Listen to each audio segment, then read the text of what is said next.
Depuis des siècles, certaines tribus amérindiennes, originaires de la région des Grands Lacs des États-Unis et du centre du Canada, racontent des histoires terrifiantes à propos d'une épouvantable créature qui hanterait les profondeurs des forêts.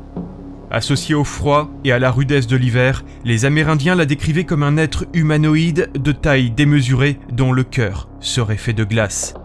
Mais également associé à la famine et au cannibalisme, le Wendigo est aussi représenté comme une créature décharnée, la peau en lambeaux et les os apparents dégageant une répugnante odeur de décomposition et de mort. Si cette chose est capable de dévorer tous ceux qui s'aventureraient sur son territoire, elle pourrait parfois choisir de posséder l'esprit de celui qui par malchance aurait croisé son chemin. Ce dernier, devenant à son tour le Wendigo, et pris d'une insatiable envie de se nourrir, se mettrait en chasse de ses congénères pour se repaître de leur chair. Selon la légende, le Wendigo apparaîtrait quand un être humain aurait recours au cannibalisme afin de survivre. Cela arriva souvent quand des Amérindiens ou des colons se retrouvèrent pris au piège pendant des jours et des semaines entières par la neige et le froid. N'ayant alors plus rien pour se nourrir, ils se seraient vus dans l'obligation de recourir à des actes de cannibalisme. L'homme, devenant alors maudit, sera condamné à errer dans les forêts, essayant par tous les moyens de subvenir à son irrépressible envie de chair humaine. Son corps transformé prendra un aspect décharné, sa peau deviendra jaunâtre, de terribles griffes sortiront de ses doigts, pendant que ses yeux émettront une effrayante lumière jaune. Sa bouche se verra également ornée de terrifiantes dents acérées, et si le Wendigo erre trop longtemps sans se nourrir, il se verra alors condamné à mourir. Peut-être avons-nous là affaire à un mythe lointain visant à décourager les hommes de la pratique du cannibalisme, mais également à favoriser la coopération entre eux et éviter l'avidité de certains, car l'homme, vivant dans l'excès et l'avarice, pourrait également être, selon certaines traditions, propice à voir son âme possédée par le Wendigo. Cette légende donna son nom au terme médical de la psychose du Wendigo, un syndrome créant pour un humain une intense envie de manger de la chair humaine et paradoxalement une peur profonde de devenir cannibale. C'est souvent durant les longs hivers où certaines communautés vont se retrouver isolées du reste du monde pendant plusieurs mois que les symptômes de ce syndrome peuvent apparaître. Par la peur de manquer de nourriture, certains individus vont développer cette psychose de devoir se nourrir d'un congénère et en même temps d'une irrésistible envie de passer à l'acte. C'est ce qui arriva en 1978, quand un trappeur de l'Alberta, nommé Swift Runner, dut avec sa famille survivre à un hiver particulièrement dur. Enfermés dans leur cabane, et alors que la neige tombait sans s'arrêter, la nourriture se fit de plus en plus rare. Lorsque son fils mourut de faim, Swift commença à ressentir les symptômes de la psychose du Wendigo. Et quelques jours plus tard, il s'en prit au reste de sa famille et la dévora.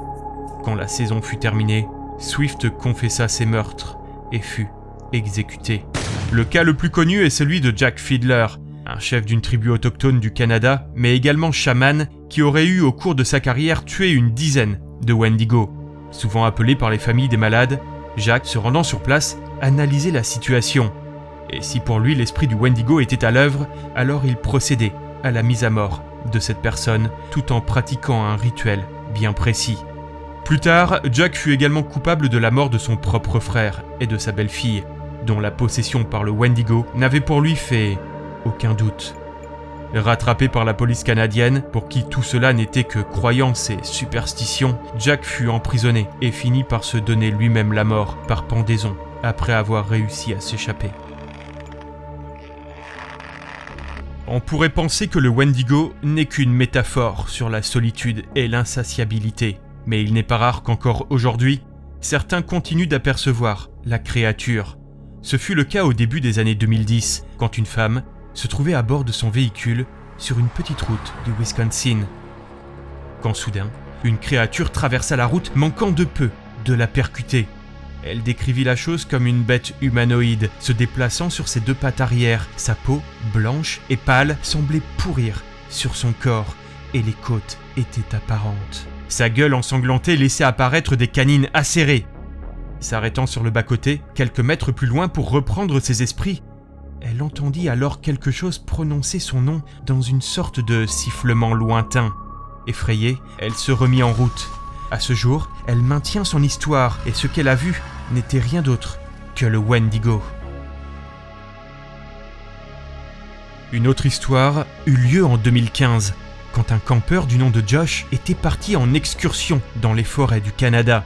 En pleine nuit, il fut réveillé par ce qui ressemblait au bruit du vent sifflant entre les arbres. Mais il s'aperçut rapidement que c'était son nom qu'il pouvait entendre. Ouvrant alors la toile de sa tente, il passa la tête dehors pour y voir, éclairé par la lune, une sorte de masse informe d'où se dégageait une intense odeur de pourriture.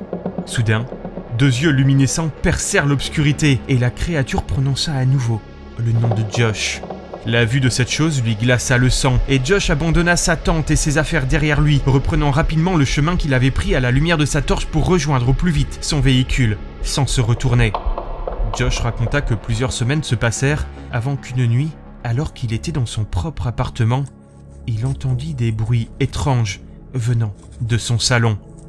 Alors qu'il se levait pour comprendre d'où cela provenait, il vit dans l'obscurité les mêmes yeux que ceux qu'il avait vus dans la forêt. Avait-il été suivi par le Wendigo qui, tel la mort, en avait maintenant après lui?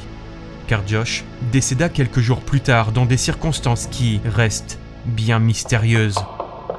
Chers amis de l'épouvante, cette légende du Wendigo est certainement l'une des plus terrifiantes et fascinantes, et les histoires à son sujet sont particulièrement nombreuses. J'espère que vous avez apprécié cette écoute. Il est maintenant temps pour vous d'éteindre votre lumière, si bien sûr vous en avez le courage. À bientôt pour une prochaine séance de minuit.